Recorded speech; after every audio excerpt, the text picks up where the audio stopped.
My name is Jessica Spencer. I'm doing my pediatric assessment.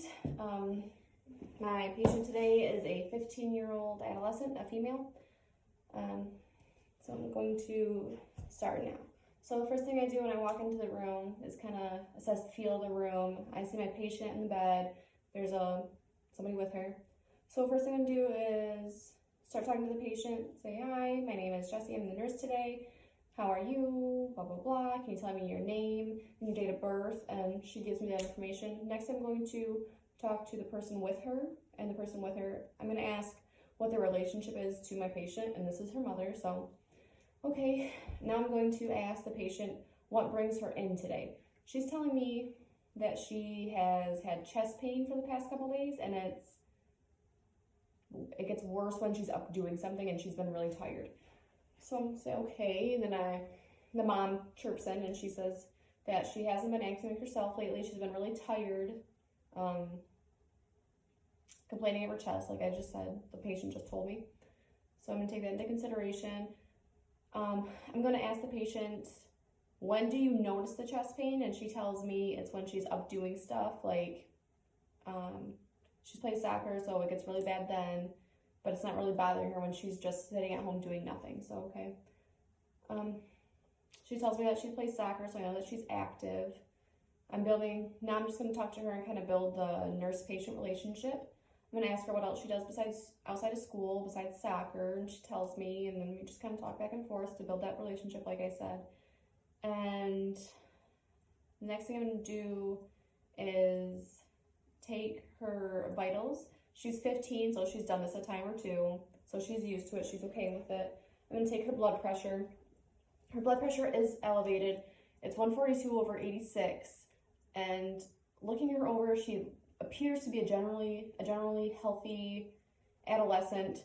Mom and patient alike report no previous medical histories in the family or with her. She doesn't take any over-the-counter meds, nothing like that. So that raises a red flag for me. Her pulse is 92, which isn't tacky, but it's still high. Respirations are normal, 16. Temp is normal, 90/86. So next thing I'm going to do is ask the patient if she's dizzy at all, anything like that, lightheadedness, dizzy. She denies it, so okay. I'm going to have her get up out of the bed, walk over to the scale on the other side of the room so I can weigh her, take her height, and once she does that, I'm going to watch her gait when she's walking. So she gets up and does that, has a normal gait. And in my head too, while she's doing this, I'm going to ask her if she feels the chest pain when she's coming back because she's up and moving. And she does report that there is an increase of pain than when she was just laying in the bed. So she sits back down, still no lightheadedness or dizziness. While she's sitting up, this is my patient, I'm going to listen to her lungs. Her posterior lungs. This is tangled up. So I'm going to listen to her lungs, starting at the bases, taking normal breaths. Her lungs are clear when I'm listening, so that's good. I'm going to have her lay back, and now she's laying back. I'm just going to start doing my head-to-toe assessment, and I'm going to be talking to her mostly, and I'm talking to the mom too, but because she's 15, I'm directing a lot of this towards specifically her because she can answer my questions and she's old enough to understand them too. So I'm just going to tell her, I'm just going to start with do a quick head-to-toe assessment. It's not really too invasive. Just going to listen to some stuff, look your skin over, and if she has any questions, she can ask me during it. So the first thing I'm going to do is her neuros. I have my pen light. I'm going to shine the light in her eyes. They're responsive. That's good. I'm going to look in her mouth, her ears. Everything is good. Her mouth is pink, moist, wet. Her head's fine. Not reporting anything. She's denying the dizziness and lightheadedness, like I said. So the next thing I'm going to do is work my way down, and I'm going to listen to her heart. So I'm going to listen to her heart. I'm listening, and I do hear a murmur.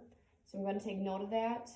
I'm going to let them know too. I hear a murmur, and I'm going to let the doctor know. I'm going to continue listening to her lungs.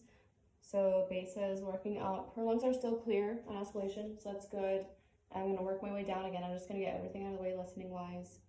I'm going to listen to her bowels, or her abdomen. for bowel sounds. Going the 4 quadrants. She does have active bowel sounds, which is good. I'm gonna palpate now. I'm gonna let her know if there's any pain, let me know. So I'm palpating, denies any pain. Before I would palpate, or even before I would listen, I'm gonna look it over. I see it's soft, round, not distended, so I'm okay right there. I'm gonna ask her if she's been tolerating your diet, because she's 15, so next thing I'm gonna think, are you drinking a lot of like energy drinks, high caffeine, stuff like that? So she tells me about her diet. Her diet seems pretty normal, healthy diet, big water drinker, so that's good. Take note of that.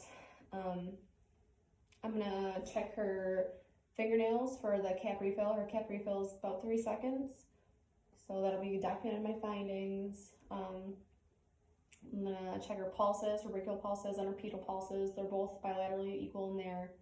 The next thing I'll do is I'm gonna check her skin. No sores or anything anywhere. Nothing to report there. There's no skin turgors there. Asking about, she's a 15-year-old female, so I'm gonna ask about her last menstrual period. That was, she said that her period ended last week, so I'm gonna take note of that right in my findings. Denies any frequency or pain on urination. I'm not going to assess her genitalia because that's not important at this time. We're focusing on the chest pain. And when I would ask her about the chest pain, she told me what makes it worse, what helps, hasn't taken any medicine for it, but I would ask the pain scale, and she's telling me when she's up doing something, it's like a 5 or 6. So I'm gonna write that down. Let the PCP know. Once I finish my assessment, I'm going to, she would already be covered up because I wouldn't expose anything, but I'd be giving the call-aid back to my patient because she's 15 and she's able to use it by herself, knowing how to use it. I'm going to tell them if they need something to push the button, let me know. I'm gonna, again, addressing the patient and her mother sitting with her. If they need anything, let me know, and I'll be back shortly. I'm gonna give my assessment to the doctor, and then they'll be in shortly to speak with them. And that would be it. And that's my pediatrics.